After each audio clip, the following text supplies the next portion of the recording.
Em nome do Pai que me criou, do Filho que me resgatou e do Espírito Santo que me santificou.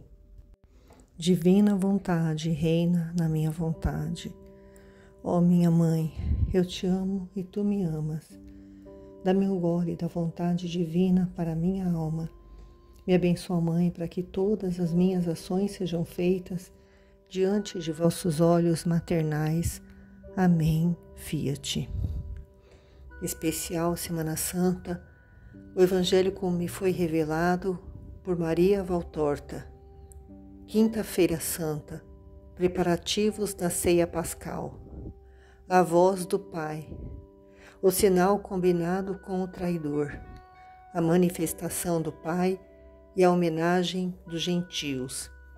3 de abril de 1947. É uma nova manhã, tão serena, tão festiva. Não há mais nem aquelas nuvens raras que ontem vagavam lentamente por sobre o cobalto do céu. Não há nem mesmo aquele mormaço pesado que ontem estava tão incômodo. Uma leve brisa está soprando sobre os rostos, e ela traz um cheiro de flores, de feno, de ar limpo. Ela move lentamente as folhas das oliveiras.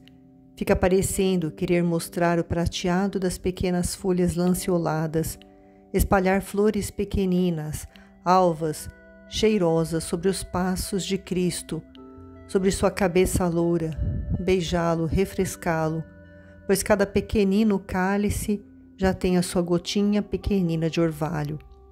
Beijá-lo, refrescá-lo e depois morrer para não ver o horror que está para chegar. E inclinam-se as ervas dos declives, sacudindo de suas campainhas as corolas, as palmas de 1000 flores. Estrelas com o coração de ouro, as grandes margaridas selvagens, que estão altas sobre os caules, como que esperando para beijar-lhe a mão que será transpassada.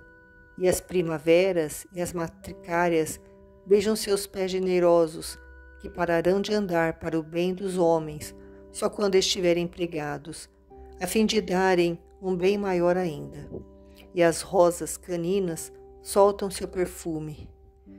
E o pioritério, que já não tem mais flores, sacode as suas folhas dentadas.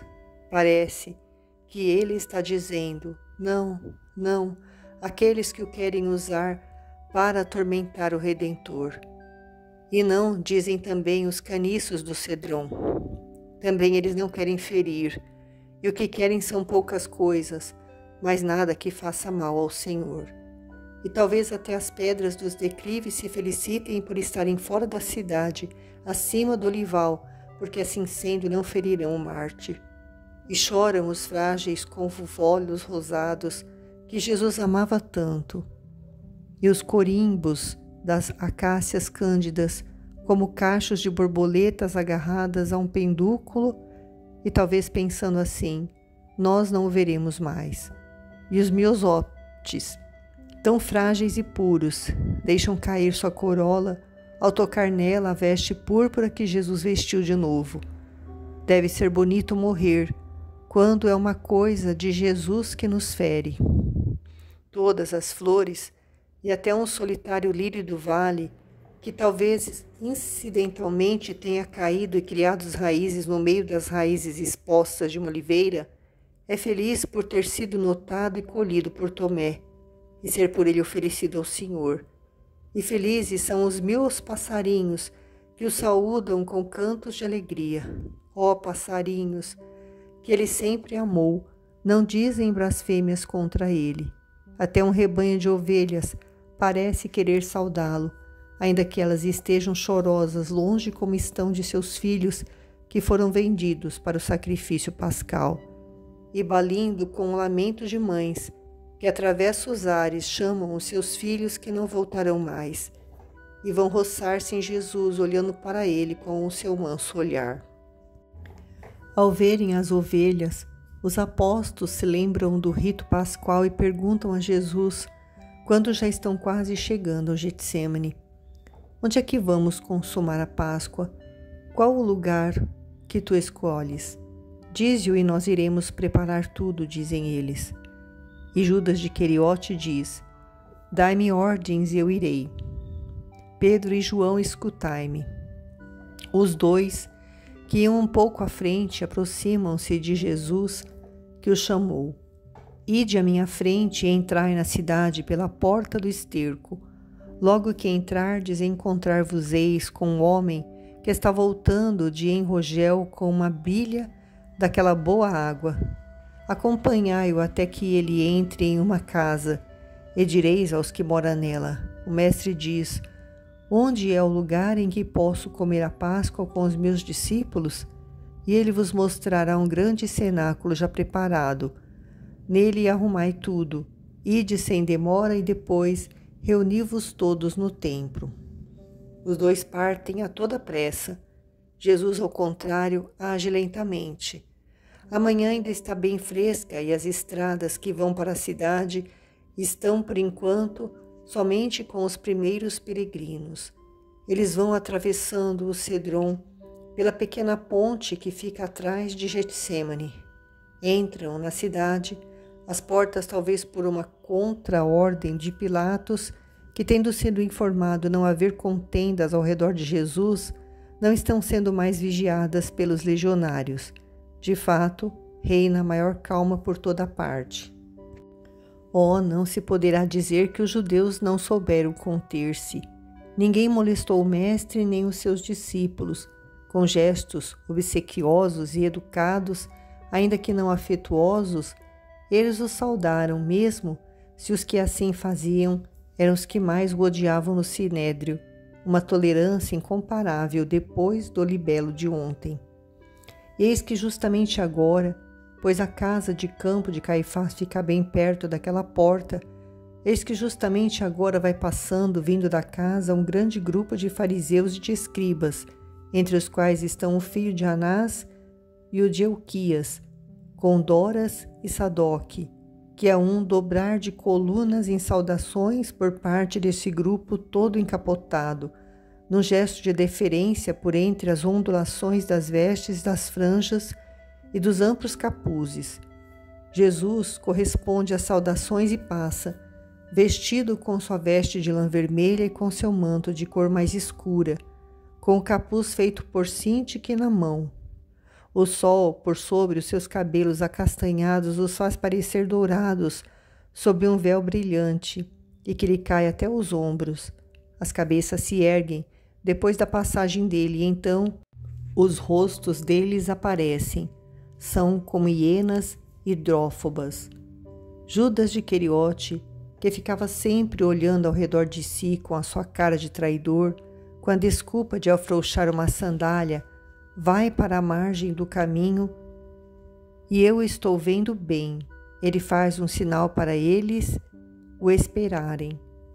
Ele deixa que o grupo de Jesus e dos discípulos vá em frente, sempre ocupado com a fivela de sua sandália, procurando dar a impressão de que a está amarrando, e depois, rapidamente, passa para o lado dos outros e diz em voz baixa: na porta bela, lá pelas horas sexta, um de vós, e parte velozmente, indo a juntar-se aos seus companheiros, descarado, despuradamente descarado. Sobem para o templo. São poucos os hebreus por enquanto, mas são muitos os gentios. Jesus vai adorar o Senhor. Depois volta para trás e manda a Simão e a Bartolomeu, que vão comprar o cordeiro, pedindo dinheiro a Judas de Queriote. Mas eu podia fazer isso, diz Judas. Terás outra coisa a fazer, tu bem sabes. Àquela viúva a qual é preciso levar o óbolo de Maria de Lázaro. Sabes onde ela está? Compreendestes bem? Eu sei. Quem me mostrou o lugar foi Zacarias, que a conhece bem. Fico muito contente em poder ir, e mais do que por ir comprar o cordeiro. Quando é que eu devo ir? Mais tarde. Não permanecerei muito aqui. Repousarei hoje, pois quero estar forte para esta tarde e também para a minha oração noturna. Está bem. Eis, eu me pergunto, Jesus, que havia ficado calado nos dias passados, sobre todos os seus propósitos, para não dá-los a conhecer a Judas? Por que será que agora os está dizendo e o que vai fazer à noite? A paixão já começou com a cegueira quanto à previsão, ou então esta previsão é tão grande que ele está lendo nos livros dos céus que essa será a noite, e que por isso é necessário fazê-lo saber a quem espera sabê-lo, para entregá-lo aos inimigos, ou porque sempre soube que naquela noite é que vai iniciar-se a sua imolação? Eu não sei encontrar a resposta. Jesus não me responde, e eu fico com as minhas perguntas, enquanto observo Jesus que cura os últimos doentes. Os últimos. Amanhã, daqui a poucas horas, ele não o poderá mais. A terra estará espoliada do poderoso curador de corpos. Mas a vítima, sobre o seu patíbulo, começará a série que não se interrompe há 20 séculos da cura dos espíritos. Hoje eu estou contemplando mais do que escrevendo. O meu Senhor faz que se protege diante de mim a vista espiritual, desde o que está para acontecer neste último dia da liberdade para o Cristo, até o que vai acontecer nos séculos. Hoje eu contemplo mais os sentimentos, os pensamentos do Mestre, do que os acontecimentos ao redor dele. Eu já estou na contemplação angustiosa de sua tortura no Getsêmani. Jesus, como de costume, está oprimido pela multidão, que já aumentou e que agora, em sua maior parte, é de hebreus, e que se esquece de se apressar para chegar ao lugar do sacrifício dos cordeiros, porque o que ela quer é aproximar-se de Jesus, o Cordeiro de Deus, que está para ser imolado, e ainda pergunta e ainda quer explicações. Muitos são os hebreus vindos da diáspora, os quais, tendo sabido pela fama do Cristo, do profeta Galileu, do Rabi de Nazaré, estão curiosos para ouvi-lo falar e ansiosos por acabar com todas as dúvidas possíveis, e esses querem maior espaço, e o suplicam aos da Palestina, dizendo-lhes: Vós o tendes sempre convosco, vós sabeis quem ele é, tendes a palavra dele quando quereis, mas nós viemos de longe e temos que voltar logo, depois de termos cumprido o preceito, deixai-nos ir a ele. A multidão se abre com dificuldade para ceder lugar a estes, e estes se aproximam de Jesus e o ficam observando curiosamente. Conversam uns com os outros nas rodas que formaram. Jesus os observa também e, ao mesmo tempo, escuta um grupo de pessoas que veio da Pérea. Depois, tendo atendido a essas pessoas que lhes ofereceram dinheiro para os seus pobres, como também muitos outros o fazem, ele entrega o dinheiro a Judas, como sempre, e se põe a falar. Iguais na mesma religião, mas diferentes quanto à proveniência. Muitos dos presentes estão perguntando: quem é o homem que é chamado Nazareno? E a esperança de uns e a dúvida de outros entram em choque. Escutai. Assim foi dito de mim: um rebento brotará da raiz de Jessé, e uma flor virá dessa raiz, e sobre ele repousará o Espírito do Senhor. Ele não julgará por aquilo que aparece aos olhos, não condenará por aquilo que chega a seus ouvidos, mas julgará com a justiça os pobres e tomará a defesa dos humildes. O rebento da raiz de Jessé, posto como um sinal entre as nações, será invocado pelos povos e o seu sepulcro será glorioso. Ele, tendo levantado uma bandeira diante das nações, reunirá os prófugos de Israel, os dispersos de Judá, e os recolherá dos 4 cantos da terra. De mim está dito: eis que o Senhor Deus vem com poder, e o seu braço triunfará. Ele traz consigo a sua recompensa e tem diante de seus olhos a sua obra. Como um pastor, ele apacentará o seu rebanho. Está dito de mim: eis o meu servo, com o qual eu estarei e com o qual a minha alma se compraz. Nele eu difundi o meu espírito. Ele levará a justiça entre as nações. Não gritará, não quebrará o caniço rachado, não apagará a luz que está fumegando. Fará justiça de acordo com a verdade. Sem ser nem triste nem turbulento, chegará a estabelecer sobre a terra a justiça, e as ilhas estarão à espera de sua lei.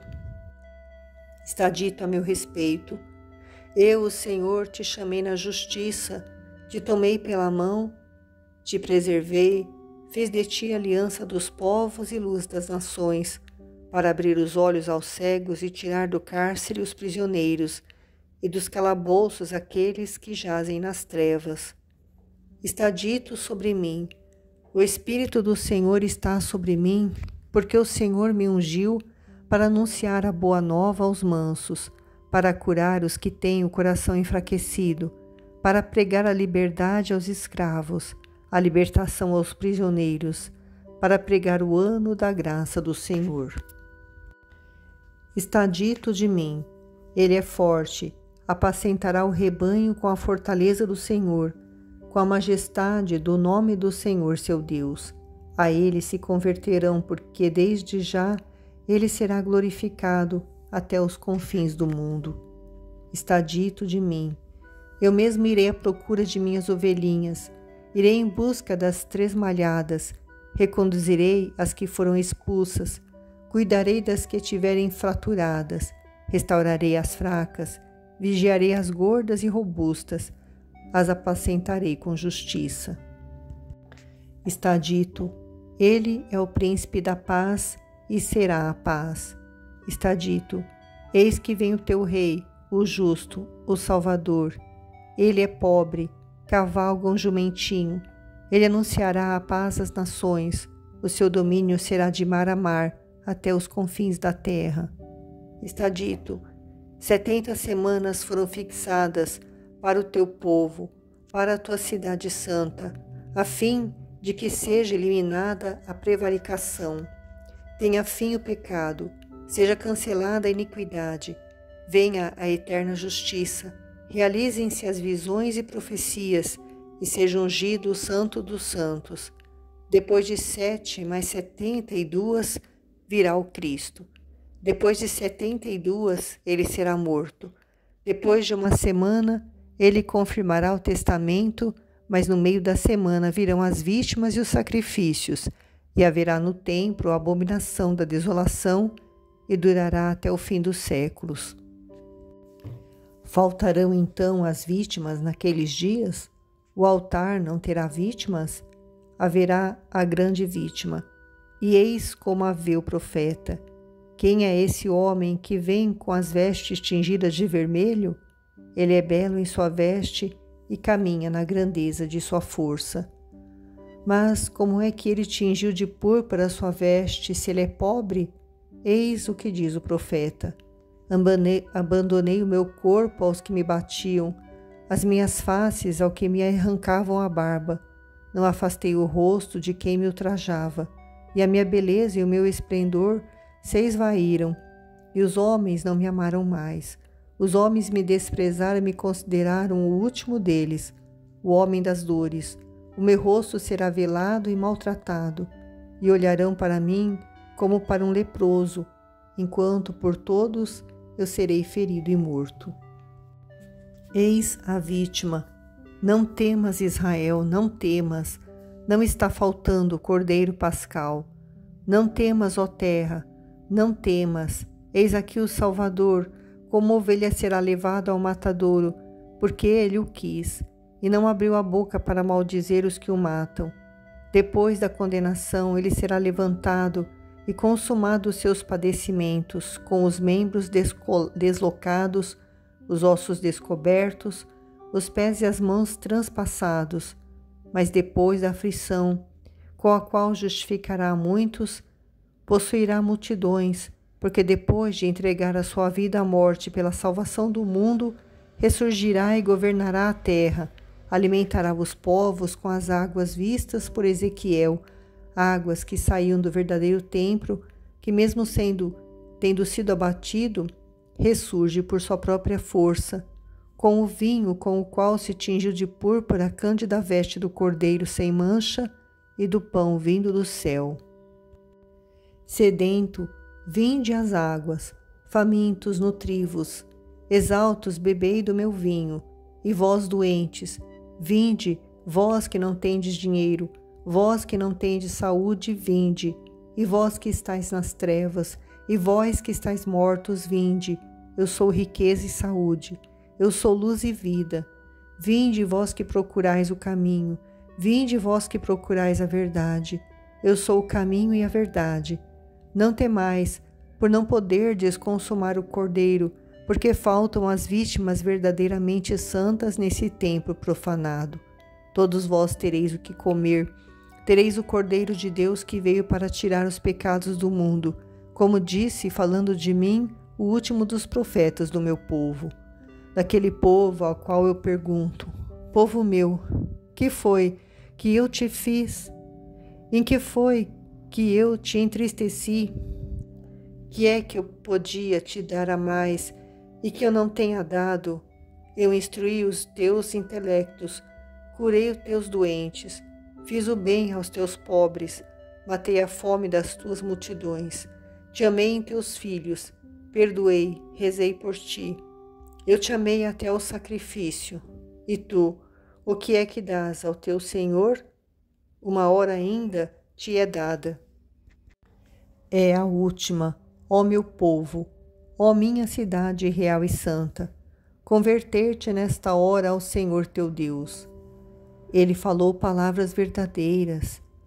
Assim foi, e ele verdadeiramente faz o que foi dito.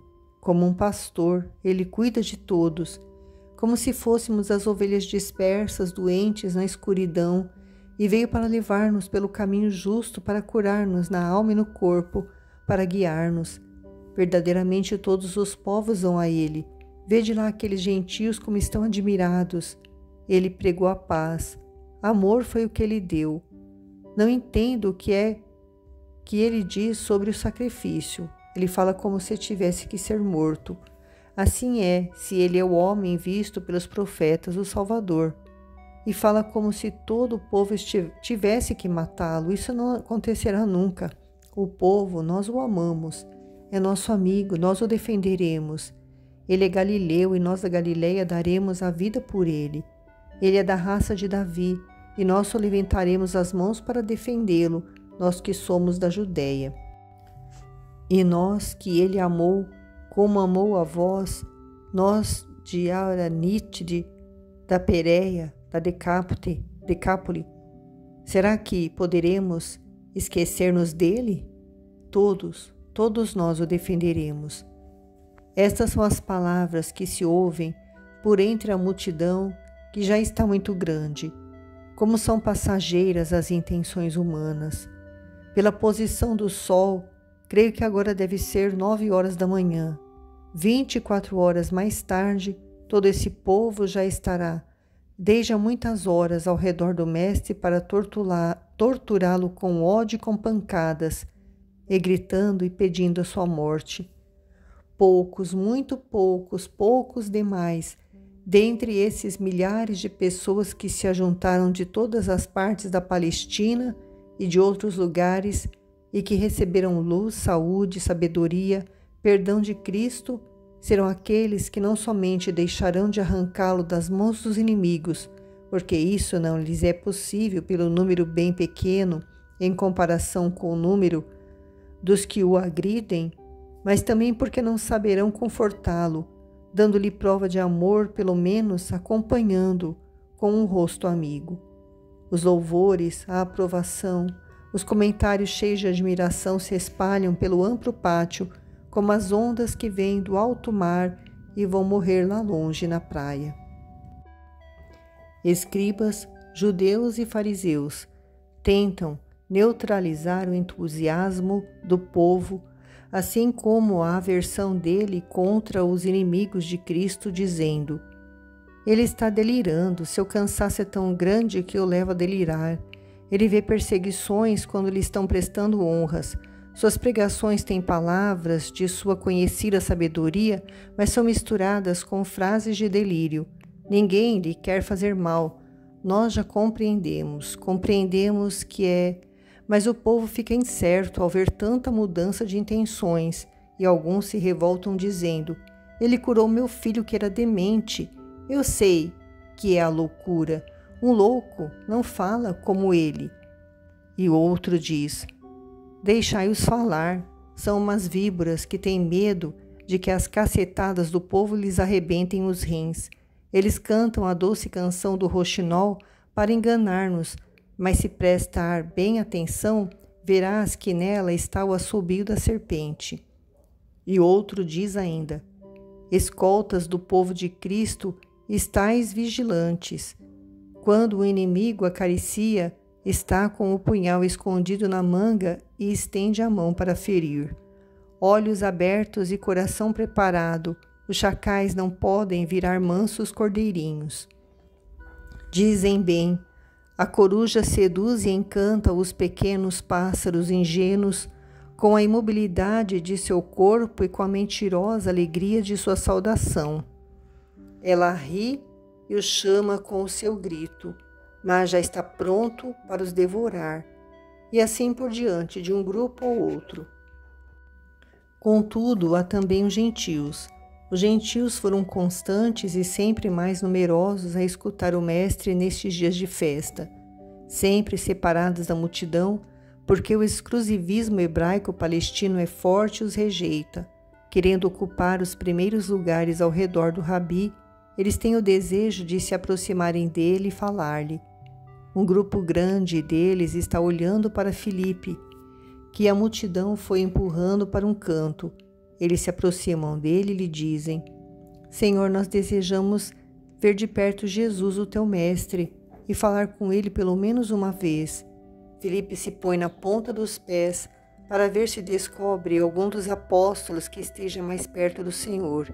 E então ele vê André e lhe grita depois de havê-lo chamado: aqui estão os gentios que quereriam saudar o mestre. Pergunta a ele se quer acolhê-los. André, que está a alguns metros longe de Jesus, comprimido no meio do povo, vai abrindo ala sem muita cerimônia, distribuindo cotoveladas generosamente, gritando: abri caminho, eu estou dizendo, eu preciso chegar até o mestre. Ele chega, ele transmite o desejo dos gentios. Leva-os para aquele canto, eu irei até eles. E enquanto Jesus procura passar pelo meio do povo, João, que voltou com Pedro, o próprio Pedro, Judas Tadeu, Tiago de Zebedeu e Tomé, que deixa o grupo de seus parentes que ele encontrou no meio da multidão para ajudar seus companheiros, lutam para abrir-lhe o caminho. Eis que Jesus já chegou, onde estão os gentios que o saúdam. A paz esteja convosco. Que queres de mim? Ver-te, falar-te. As tuas palavras nos deixaram perturbados. Sempre temos desejado falar-te, para dizer-te que a tua palavra nos tocou, mas estávamos esperando fazê-lo no momento propício. Hoje, tu estás falando de morte, e ficamos com medo de não podermos falar-te se não aproveitássemos esta hora.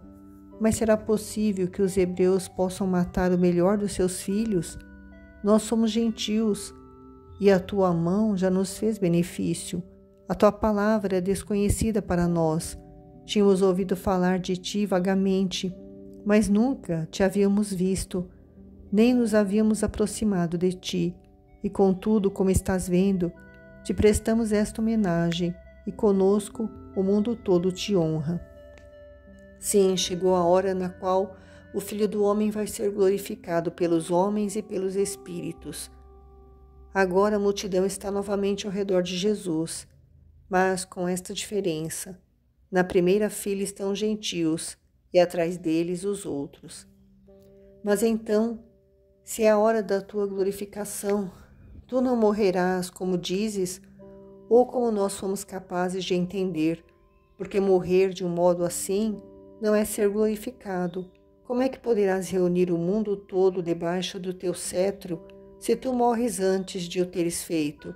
Se o teu braço vai ficar imóvel na morte, como é que poderá ele triunfar e reunir todos os povos? Morrendo, eu dou a vida. Morrendo, edifico. Morrendo, eu crio um povo novo. É no sacrifício que se consegue a vitória. Em verdade, eu vos digo que se o grão de trigo cair na terra e não morrer, ficará infecundo. Mas, pelo contrário, se ele morrer, produzirá muito fruto.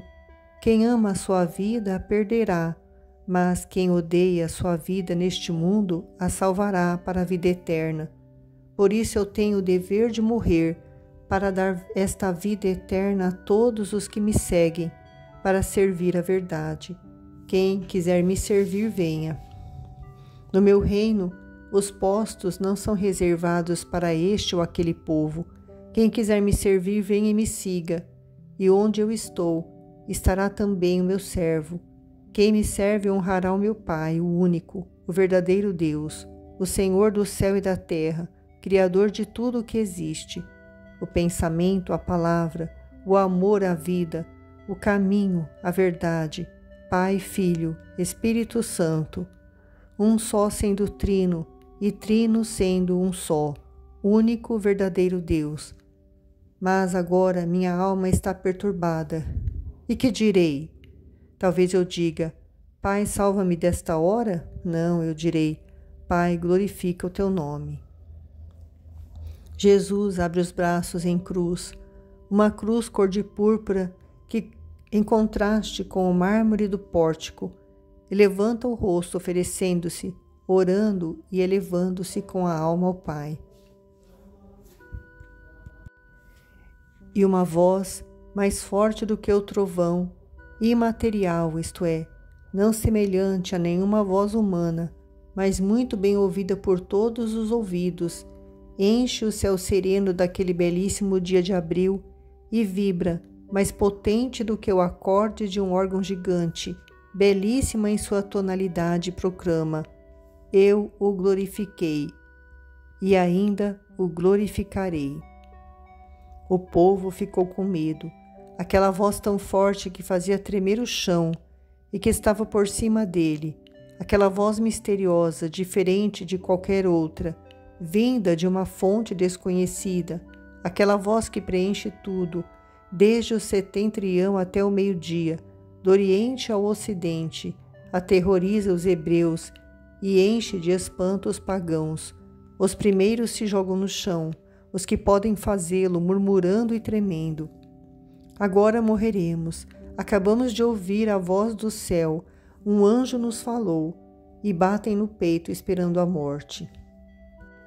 E os segundos gritam: um trovão, um estrondo, vamos fugir. A terra rugiu, tremeu.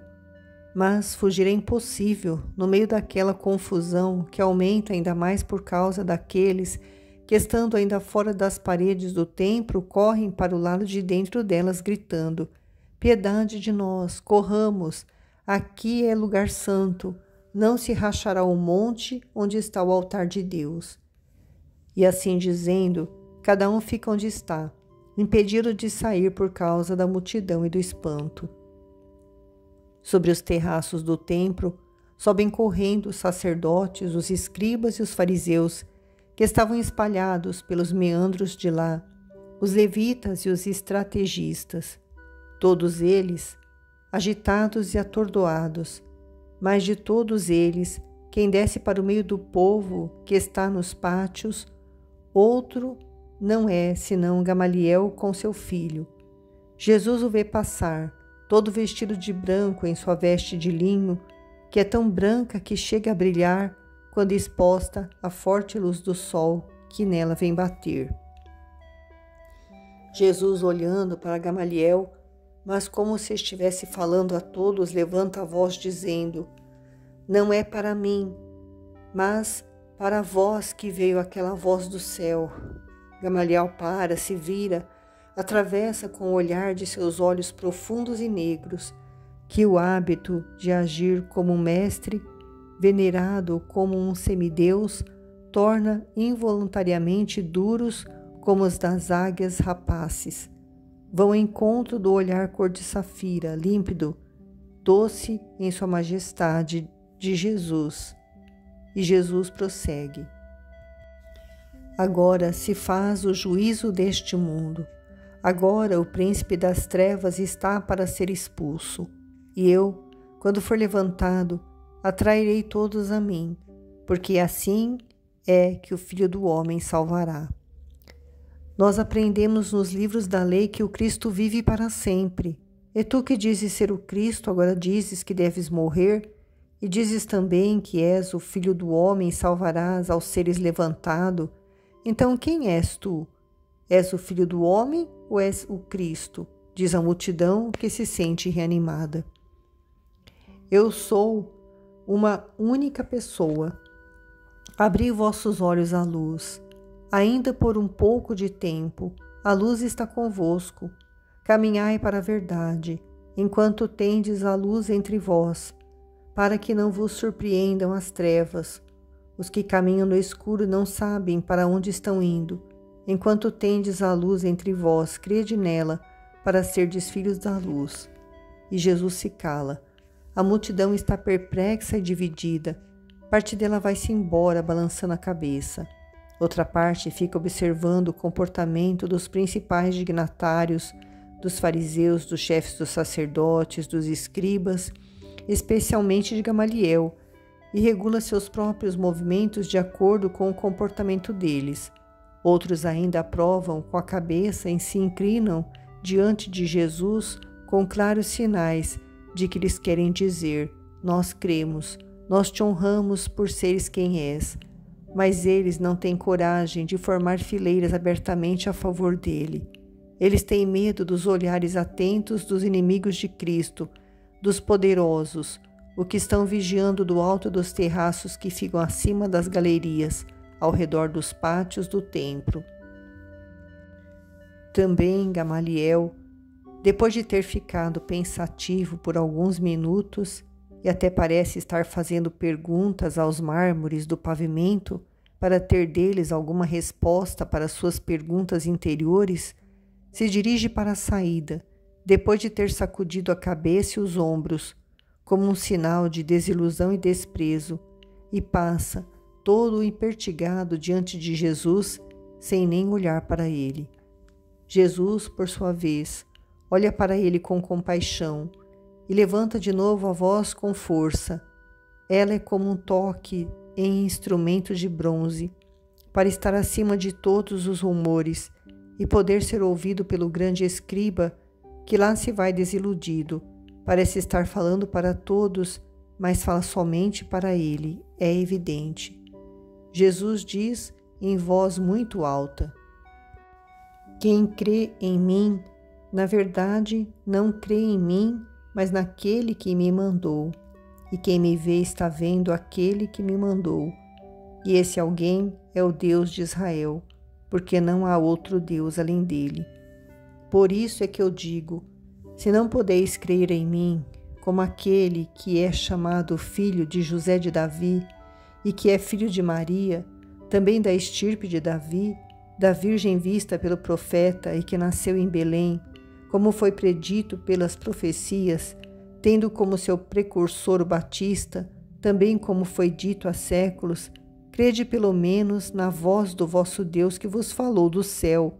Crede em mim como filho deste Deus de Israel, porque se não credes em quem vos falou do céu, não é a mim que ofendeis, mas ao vosso Deus, do qual eu sou filho. Não queirais permanecer nas trevas. Eu vim como luz ao mundo, a fim de que quem crê em mim não fique nas trevas. Não queirais ter remorsos, que não podereis mais aplacar depois, quando eu já tiver voltado para lá de onde eu vim, e ele seria um castigo bem duro de Deus para a vossa teimosia. Eu estou pronto a perdoar, enquanto estou entre vós, enquanto o julgamento não tiver sido feito, e também porque, no que depende de mim, tenho o desejo de perdoar, mas diferente é o pensamento de meu Pai, porque eu sou a misericórdia e Ele a justiça. Em verdade eu vos digo que se alguém ouve as minhas palavras e depois não as cumpre, não sou eu que o julgo. Eu não vim ao mundo para julgar, mas para salvar o mundo. Contudo, mesmo não sendo eu que julgo. Em verdade eu vos digo que há quem vos julgue pelas vossas ações. Meu Pai, que me mandou, julga aqueles que rejeitam sua palavra. Sim, quem me despreza e não reconhece a palavra de Deus e não acolhe as palavras do Verbo, esse já tem quem o julgue. A própria palavra que eu anunciei, ela é que o julgará no último dia. De Deus não se zomba, foi dito, e o Deus de quem se zombou será terrível para aqueles que o julgavam louco e mentiroso.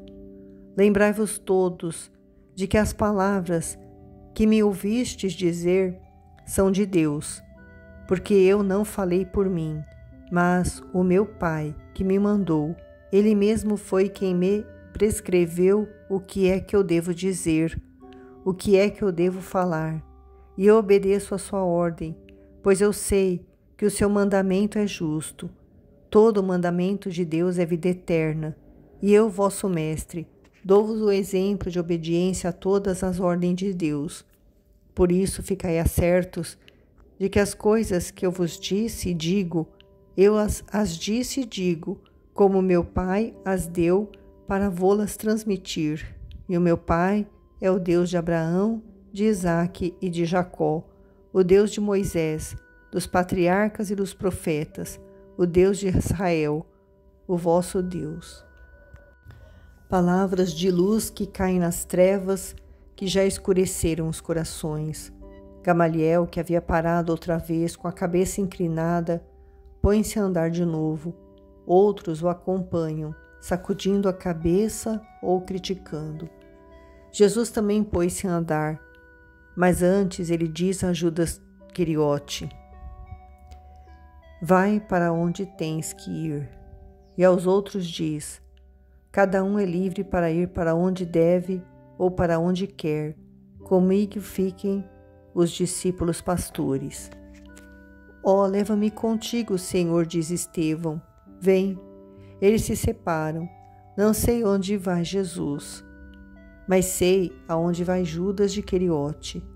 Ele vai para a porta bela e já vai subindo os diversos degraus que do átrio dos gentios levam ao das mulheres, e depois de tê-lo atravessado, vai subindo no fim deles outros degraus. Observa como vai o átrio dos hebreus e com raiva bate o pé no chão, por não ter encontrado quem está procurando. Ele volta, vê um dos guardas do templo e o chama. Depois, com a sua costumeira arrogância, lhe dá esta ordem: vai à casa do Eleazar ben Anás, que ele venha logo à porta bela, e diz-lhe que Judas de Simão está esperando para coisas sérias. Esse encosta a uma coluna e fica esperando. Passa aí pouco tempo, Eleazar, filho de Anás, Euquias, Simão, Doras, Cornélio, Sadoc, Naum e outros mais, acorrem todos com um grande esvoaçar de vestes. Judas lhes fala em voz baixa, mas excitado: está tarde, depois da ceia, no Getsêmani. Ide até lá e prendei-o. Dai-me o dinheiro. Não, nós te daremos quando tu vieres para ires conosco nesta tarde. Nós não confiamos em ti e te queremos conosco. Nunca se sabe, diz rindo-se dele Euquias. Judas fica abrasado de indignação por causa daquela insinuação e jura: eu juro por Javé que estou dizendo a verdade. Sadoc lhe responde: está bem, vamos, mas o melhor mesmo é fazer assim. Quando chegar a hora, tu virás, tomarás contigo os designados para a captura, irás com eles, para que não aconteça que os guardas astutos prendam, agarrem Lázaro por engano e façam que daí resultem problemas. Por isso tu mostrarás aos guardas com um sinal qual é o homem. Deves entender. Naquela hora já terá entrado a noite e haverá pouca luz. Os guardas já estarão cansados e com sono. Mas se tu os guiares, isto mesmo. E vós que dizes? E o pérfido Sadoc se vira para os companheiros e diz: eu proporia que o sinal fosse um beijo. Um beijo é o melhor sinal para se mostrar o amigo traído. Todos riem. É um coro de demônios zombando. Judas está furioso, mas não volta atrás. Não volta atrás mais. Sofre pela zombaria que fazem dele, mas não por aquilo que está para fazer. E a tal ponto que diz: mas lembrai-vos bem de que eu quero as moedas contadas na bolsa antes de sair daqui com os guardas. Tu as terás, até a bolsa nós te daremos, a fim de que possas conservar nela aquelas moedas como uma lembrança do teu amor. Adeus, serpente. Judas está lívido, já está lívido, pois ele não perderá nunca mais aquela cor e aquela expressão de um espanto desesperado. Pelo contrário, com o passar das horas se irá acentuando sempre mais, até ficar insustentável à vista quando ele estiver pendurado na árvore. Foge de lá. Jesus foi refugiar-se no jardim de uma casa amiga. É um jardim tranquilo de uma das primeiras casas de Sião. Ele é cercado por muros altos e antigos, é silencioso e fresco, coberto pelas frondes balançantes das velhas árvores. Uma voz de mulher está cantando, não longe de lá, uma doce cantiga de ninar. Devem ter passado muitas horas, porque os servos de Lázaro, já de volta depois de terem andado, não sei por onde, dizem: os teus discípulos já estão na casa onde está sendo preparada a ceia, e João, depois de ter trazido os frutos para os filhos de Joana de Cusa, foi buscar as mulheres para fazer que sejam acompanhadas por José de Alfeu, que hoje veio sozinho, quando sua mãe já não esperava mais vê-lo, e depois para ir de lá à casa da ceia, pois já é a véspera. Nós também iremos, já chegou a hora das ceias. Jesus se levanta e torna a pôr o manto. Mestre, ali fora estão algumas pessoas do censo, e elas quereriam falar-te sem serem vistas pelos fariseus, diz um dos servos. Faze que elas entrem, Esther não se oporá, não é verdade, mulher? Diz Jesus, virando-se para uma mulher já madura que está chegando para saudá-lo. Não, mestre, minha casa é tua, tu sabes disso. Foi um pouco demais o tempo em que fizestes uso dela. O suficiente para que eu possa dizer ao meu coração: esta foi uma casa amiga. Depois dá esta ordem ao servo: manda entrar os que estão esperando. Entram umas 30 pessoas de nobre aparência e o cumprimentam. E um deles fala por todos os outros: Mestre, as tuas palavras nos fizeram estremecer. Nós ouvimos em ti a voz de Deus, mas dizem que somos loucos porque cremos em ti. Que faremos então? Não é em mim que crê quem diz crer em mim, mas crê naquele que me mandou, porque eu sou uma só coisa com meu Pai. Por isso eu vos digo que deveis crer para não ofender a Deus, que é meu Pai, e também vosso Pai, e vos ama até o ponto de sacrificar por vós o seu unigênito. Porque se há dúvida nos corações de que eu seja o Cristo, não há dúvida de que Deus esteja no céu.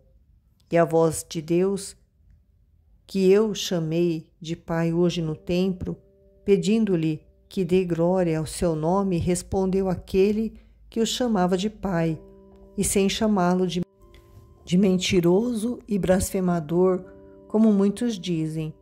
Deus confirmou quem é que eu sou. Sou a sua luz. Eu sou a luz que veio ao mundo. Eu vim como luz ao mundo, a fim de que quem crê em mim não fique nas trevas. Se alguém ouve as minhas palavras e depois não as guarda, eu não o julgo. Eu não vim para julgar o mundo, mas para salvar o mundo. Quem me despreza e não recebe bem as minhas palavras, tem quem o julgue.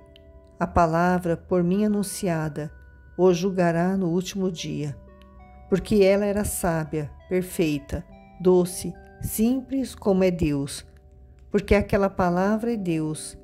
Não fui eu, Jesus de Nazaré, chamado filho de José, marceneiro da estirpe de Davi, filho de Maria, jovem hebreia, virgem da estirpe de Davi, casada com José, que falei. Não, eu não falei por mim mesmo, mas sim o meu Pai, aquele que está nos céus e se chama Javé, foi ele que falou hoje. Foi ele que me mandou e me prescreveu o que eu devo dizer e sobre o que é que eu devo falar. Eu sei que no seu mandamento está a vida eterna. Portanto, as coisas que eu digo, digo-as como as disse o Pai, e nelas está a vida. Por isso eu vos digo, escutai-as, ponde-as em prática e tereis a vida, porque a minha palavra é vida, e quem a acolhe, acolhe junto comigo o Pai do céu que me mandou para dar-vos a vida, e que tem Deus em si, tem em si a vida. Ide, que a paz venha a vós e em vós permaneça. Ele os abençoa e se despede deles. Abençoa também os discípulos. Detém somente Isaque e Estevão. Ele beija os outros e se despede deles. E depois que todos saíram, ele sai, por último, junto com os dois, e vai indo com eles pelas ruazinhas mais solitárias e já escuras, até chegar à casa do cenáculo. E tendo chegado lá, ele os abraça e abençoa, com um especial amor a Isaque e a Estevão, os beija, os abençoa de novo, olha-os se afastarem, depois bate a porta e entra. Continua em A Chegada ao Cenáculo e o adeus de Jesus à Mãe.